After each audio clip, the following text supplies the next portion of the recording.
Hey, this is it, everybody. This is your last notes. I got you here for a second. I just want to say thank you. I know this last 9 weeks or whatever has been really weird for us to get through. And seniors, I don't know what you guys are going through, but you guys have been tremendous with all this e-learning stuff. But even that, you guys have been the highlight for me all year long. So I just want to say thank you.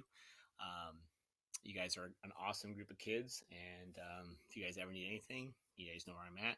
Um, I can't thank you guys enough. You guys have kept my sanity, especially when I have all those ICP classes. You guys have been tremendous. So thank you very much. I hope you got something out of this class and enjoyed it a little bit. I obviously would have enjoyed a little bit more having class together, but we do what we got to do. So thanks for putting up with me this whole time, and hopefully you guys do some really good things. So just keep me informed. You guys would be awesome. So I'm not worried about that.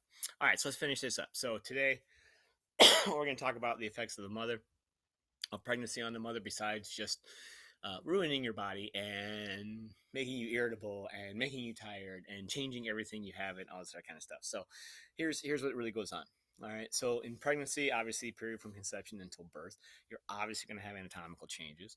The enlargement of the uterus, because it has to expand to try to get a baby to grow in it and then to get it out of you. You're going to have accentuated lumbar curvature, which means it's going to completely screw up your back. All right. It's going to change it and shift it because the baby's growing inside of you.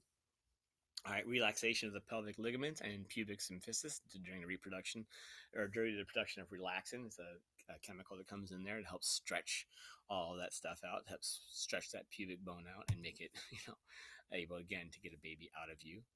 As you guys go through this, that's part of the changes. If we were in class, I would show you the video going through that whole thing. Physiological changes. Okay, you're going to have gas in your gastrointestinal system. You're going to have lots of issues. One, you're going to have morning sickness. Morning sickness typically, it says common due to elevated progesterone. Some people don't think that's really what it is. Some people think that morning sickness happens as the baby is getting used to the foods and stuff like that and getting used to that system. And so it's that nauseated feeling that you have of always throwing up, all that kind of stuff is a reaction to that during that first trimester. After that, typically that would go away. But if it doesn't, you can go see a doctor and actually get some medicine for it to help neutralize that as well. You're also going to have heartburn, commonly because of organ overcrowding by the fetus. So it's literally going to push all the way up into the stomach, which then pushes the acid up, which then causes that burn to happen as well. Then you can also have constipation. So it's caused by a declining motility of the digestive tract because it's trying to harness as much as that nutrition for you and the baby as it possibly can. So it's slowing down.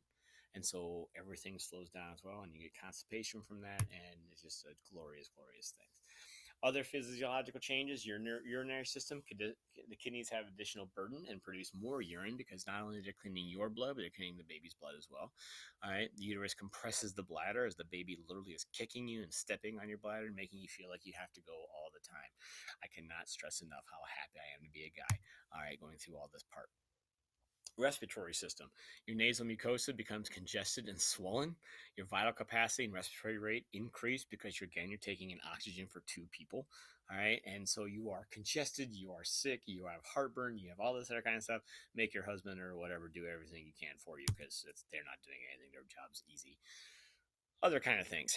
Cardiovascular system, your body water rises. All right. Your blood volume increases by 25 to 40%. Not only you, but the baby as well.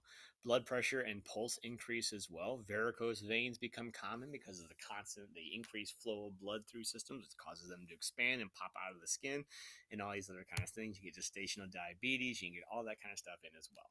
Okay. Now, then the most glorious part. Labor, the series of events that expel the infant from the uterus. I love this. Expel the infant. I just call it a water slide. All right. The initiation of labor. Your estrogen levels rise. Uterine contractions begin. The placenta releases prostaglandins. All right. Oxytocin is released by the pituitary gland to help the mother feel better. All right. Combination of these hormones produces a contraction and tells everything to kind of get started. Okay. So here's a picture of all that kind of stuff. The baby's obviously going to move deeper in the mother's birth canal, as you see in this picture right here. The receptors in the cervix are excited. The uterus are excited because, hey, you got something pushing on me right now. The afferent impulses go to the hypothalamus, which then sends the effect to the posterior, where oxytocin is stored. The posterior pituitary releases oxytocin in the blood, targets the mother and uterine muscle to contract. All right. The uterus responds by contracting more vigorously and pushing the baby out. All right, it is a positive feedback mechanism until the interrupted until the birth of the baby, actually the birth of the placenta. Then you have your stages of labor. You have your dilation. Cervix becomes dilated. Typically, it's about 10 centimeters is what you're looking for when you go to the doctor. Okay, your fetal plug can break, your water can break, all this other kind of stuff as well. That's where the amnion ruptures. Uterine contractions begin and increase. You can have what's called Braxton Hicks, which is false labor. You get just these pushing and thinking it's time to go and it's not time to go or whatever. If the amnion ruptures, you have to go. All right, it is time to go. You will either push the baby out or they'll get the baby out. When Melissa was pregnant with Mackenzie, her amnion ruptured on a plant tour with a bunch of guys. And so she had to finish the plant tour, drove herself to the hospital. She's pretty tough. All right. Just the way it goes. So it's not going to happen. Your first baby is not going to happen right out of the chute. Don't let movies and all that kind of stuff happen. Your second, third, and fourth baby might happen a little bit faster because your body's already expanded and let that stuff happen already before. Okay. Then you have your expulsion. The infant passes through the cervix and the vagina. Normal delivery is head first. If we were in class, I would show you breech delivery. I would show you a C-section. I would show you all these kind of things. We just don't have time for that, unfortunately. But take a look at some videos on YouTube. You may not ever want children after watching some of the things that you see. When Melissa first went into the doctor's office, this lady in the room next to her, or in the hospital, I'm sorry, was just screaming her bloody head off. And Melissa's like, oh my goodness, what have I gotten myself into? And the nurse was like, she's just, don't worry about it. Melissa was great. So, it's just the way it goes. And then you have this placenta stage, which is the delivery of the actual placenta. So you're going to deliver the baby, and then you got to deliver the placenta. You got to break that out, whatever, as it goes through as well. So here's your dilation of the cervix as everything's pushing out, and this is starting to open up. If you typically you're feeling the pressure, feeling that kind of stuff, and they might walk in and they say, "Well, you're only 4 centimeters dilated. You're not really ready yet." You're in the process. You just have to continue to work through this. So I don't want you to push at that point because you're not open yet. Okay.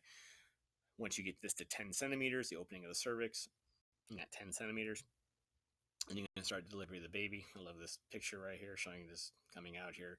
I saw Mackenzie's head first, and she had more hair than I did when in the first sight of her ever.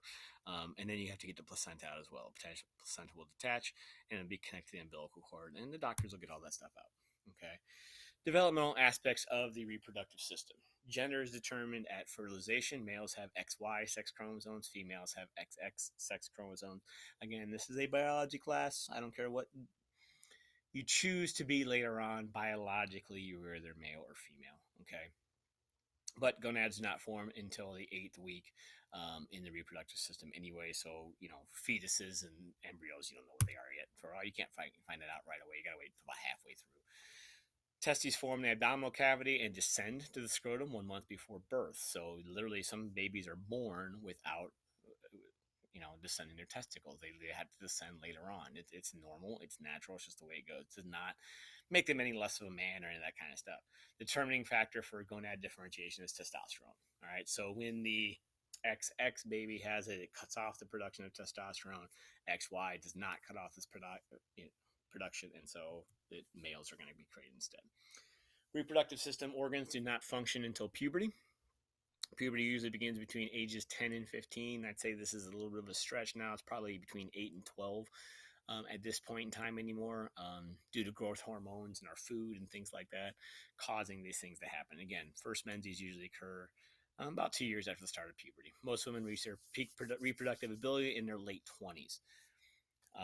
It's 18, it's 16, 17, 18, all the way through the late 20s, really, in all actuality, due to the fact that we've started much earlier.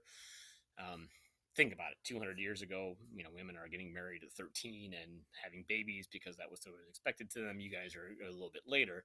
It doesn't mean you don't have the ability to do that. All right, but your typical peak reproductive time is the late 20s. Typically, that's when your body can recover the best as well. So when you talk about your key reproductive ability, you have a baby when you're 18 or 20, your body can bounce back pretty quick. You have a baby when you're 35. Okay, it's going to take a while, if ever, for the bodies to bounce back. Now, you can be as nice as you want to your moms. I'm not trying to take anything away, but the idea of pregnancy and multiple pregnancies and multiple births and all this other kind of stuff does take a toll on your body. So be nice to your moms. You're the one, if you look at them, you're like, oh, your body's whatever. Just look at what they used to look like before you, and it's probably your fault. All right, so be nice to them. Everybody had to go through a whole lot of stuff. Okay. Menopause occurs when ovulation and menses cease entirely. The ovaries stop functioning as an endocrine organ. There's no hormones, and so that's really the problem with menopause. It's not that they stop dropping eggs; it's the hormone production. The corpus luteum is no longer produced, and so it's basically quitting hormones cold turkey. And so that's why a lot of doctors now prescribe to the hormone replacement therapy to ease them down into that part. Okay. There's no equivalent of menopause in males. Again, another high point for being a guy, but there is a steady decline in testosterone. So that's why you see Frank Thomas making commercials about, eugenics and trying to get new testosterone. You can buy testosterone rubs for putting underneath your armpits because it'll absorb in there to increase your testosterone and all that other kind of stuff. You're going to continue to produce the sperm. It's just that testosterone is going to go down, which then will help you. It's why a lot of guys start to gain weight as they get older because testosterone helps your metabolism, all these other kind of stuff. My dad actually, for his prostate cancer, had to take estrogen to counteract his testosterone, to basically make the testosterone go away because they thought the testosterone was actually helping the cancer growth. And he was found and took it all away. He had to do it for about 6 months to a year, I believe, to do that kind of stuff. But it is just a decline in testosterone as you get older, as you move through. Okay. Again, another great thing about being a guy. Why is this not doing what I want it to do here? All right. All right. And I think that's it. Hey, I've loved you guys. You guys are awesome. Thanks for listening to me. Thanks for listening to blab on about me, my life, my stories, all that kind of stuff. If you guys have any questions or anything, just let me know. All right. Have a great day. All right. We'll do some STD stuff